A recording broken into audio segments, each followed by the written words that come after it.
Foodie, hi, and welcome. I'm Anna, the Keto Foodie. And how have I done after 15 weeks back on keto? Stick around and find out.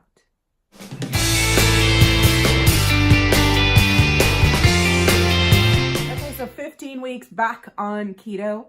How did I do? Well, actually, this is a 2-week update because last week I didn't update. Apologies for that. So these past 2 weeks have been a bit difficult for me.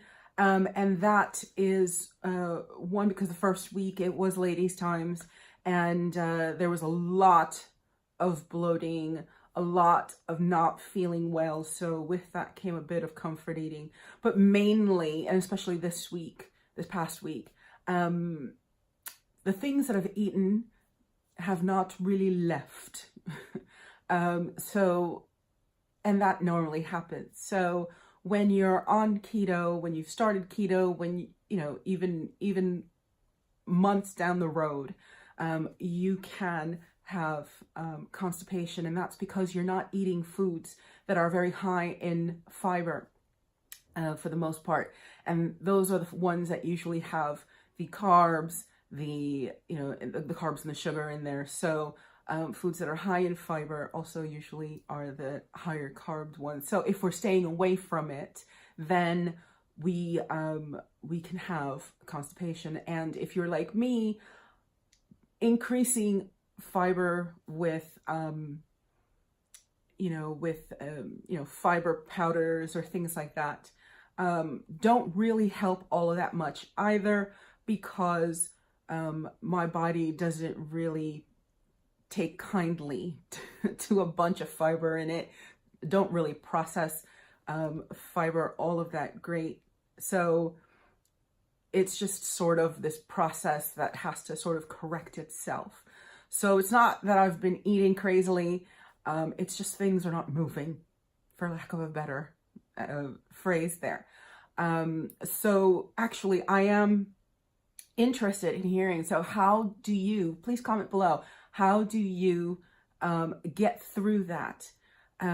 What are some of your ideas? Because, I try to eat things that are, more fat to help things go.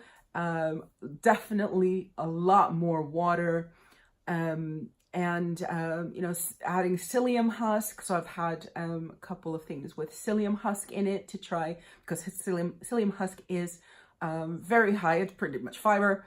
So how do you help that along? So that's actually something that any ideas you might have can actually, I might try, and hopefully that works. But mainly that's really the reason why I am up, especially this past week.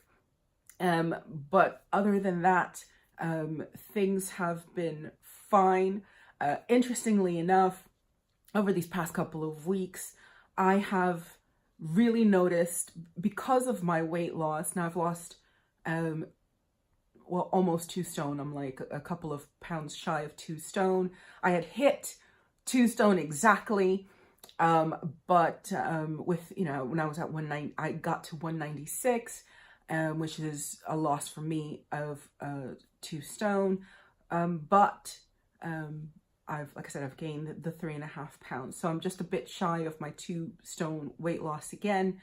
But interestingly, with my having lost weight, and if you don't know already, I teach Zumba and I teach Sharky belly dance workout.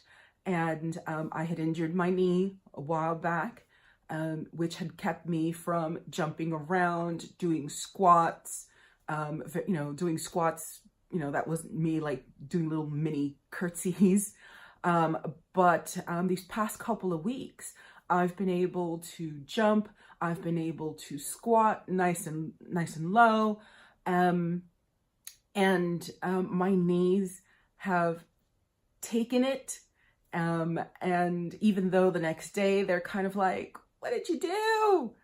It hasn't been anywhere near the pain that I've had before. So I'm really excited about that, because it means that my knee continues to get stronger, to heal, and I feel that I can do more and push myself more, which in turn I think helps the people in my classes to do more. So very excited about that. The other thing that happened last week was that I had a work colleague, comment on my skin, on how my skin and especially, my face just looks so different and healthy. And that's really a great thing. I was really appreciative that they had commented on it because I had seen it too. But to have somebody else comment on it was really great. And it is due to keto and to increasing that fat and getting, that rejuvenating benefit from what I'm eating, the healthier things that I'm eating. So I'm really excited about that. My skin is a lot more even toned. My pores are not as huge as they used to be, and just smoother, and just an overall shine that I didn't really get without having to apply lots of moisturizer, even though I have oily skin. So that has been fantastic. Also, what I've been doing so far and will continue to do through the end of the year is the fact that I've got my holiday videos. So all of my recipe videos for Foodie Friday, which I will link to the first one here. Those are starting to come out. So the first one that I did was for Puerto Rican style roast pork shoulder, or what we call pernil. And then this past Friday, which I'll link to up here, and down below in the comments, was roasted Brussels sprouts with bacon and chestnut, and it is just so delicious. And I know a lot of people don't like Brussels sprouts, but usually it's because they've been boiled to within an inch of their life. And so if you've only eaten them boiled, then please try roasted. They just come out sweeter, this just gorgeous flavor to them. And of course, bacon is life. So, adding the bacon and adding the sweetness from the chestnut, so you've got the salty sweetness going on.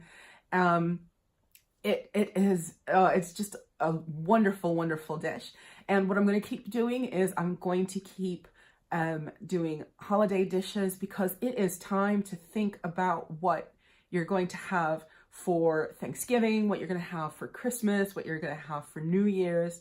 All of that is important, because I know for me personally, I am going to be on it and have a complete plan as to what I can do. And one of the things that I'm also finding out is that I am getting better for certain things to stay away from them. It's interesting. I absolutely love, love, love the smell of bread.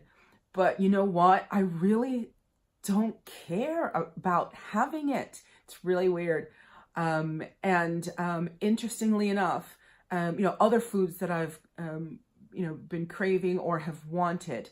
For instance, last week, I decided, that I wanted chicken McNuggets. And technically that's more dirty keto, so they're not fantastic on the macros, but you can have them. I think you can have about 4, and that will take you to just under 20 grams of net carbs. But I decided I wanted them. So I had one, and I love chicken nuggets, and I bit into one, and it was horrid. Oh my gosh. And I was like, okay, I've gotten a bad batch. So I went back and got another one, and I had that again. Hello, memes. That's our cat over there. So I got another one thinking, okay, well, this was just a bad batch. And I bit into the next one, and it was horrible. I cannot believe how horrible these things are. I just couldn't finish it. I just had to put it down. And usually, even if I don't like it, I will eat it because it's there and it's mine and all of that business. But I couldn't finish it. I couldn't believe. It was amazing just how awful awful. It was. Now, I'm not saying that, you know, on keto, you're going to stay away from stuff. I mean, we go out and we get McDonald's burgers with no bun, you know, and we still eat them. But it was just so interesting how the taste of the chicken nuggets changed, and it was not good at all. So being on keto continues. I keep learning, and it continues to surprise me as to the things that I crave and the things that I don't. Like just yesterday for Sunday dinner, we had, you know, my husband said, well, what would you want for today? And it was just, I really craved chicken and veg. Broccoli. I want broccoli. So he made a whole bunch of roasted broccoli and Brussels sprouts and courgette or zucchini, and radish. So roasted radish tastes a lot like potatoes. And I had some Munchkin pumpkins that were left over from Halloween. So I said, look, put these in, roast them as well, peel them, roast them. And oh, they were amazing. And I think it's for 100 grams of a Munchkin pumpkin, I believe it is 5 or 5.5 net carbs. So I had some of that, didn't go overboard on that, but just having broccoli and the veg and roasted, I absolutely loved it. And I had it with a piece of chicken breast. So it's really interesting.